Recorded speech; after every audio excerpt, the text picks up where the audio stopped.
KPU Bali umumkan hasil verifikasi perbaikan administrasi syarat calon dalam Pilkada 2018. Selanjutnya sesuai dengan tahapan Pilkada, KPU akan umumkan pasangan calon yang akan bertarung pada Pilkada 2018. Sebagai berikut.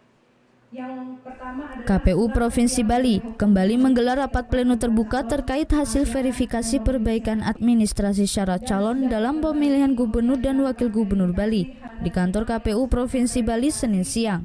Saat rapat pleno berlangsung, tim dari Paslon Koster dan Co Aceh sempat melayangkan protes karena ada sejumlah dokumen yang belum dimasukkan oleh KPU.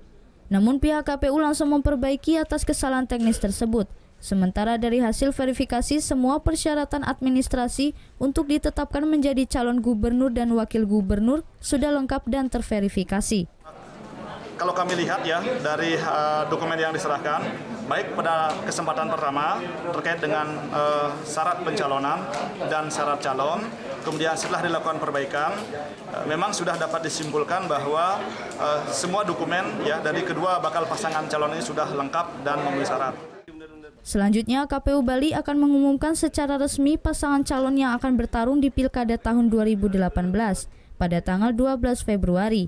Sebelumnya, dari hasil verifikasi administrasi, dokumen persyaratan administrasi masing-masing bakal paslon oleh KPU dinyatakan kurang lengkap, sehingga KPU memberikan batas waktu selama 2 hari hingga 20 Januari lalu untuk melengkapi dokumen yang tidak lengkap. Surya Sanjaya melaporkan untuk NET. Udah selesai nonton beritanya? Jangan pergi dulu dong. Subscribe dulu dan nonton tayangan lainnya di sini. Subscribe, nonton lagi.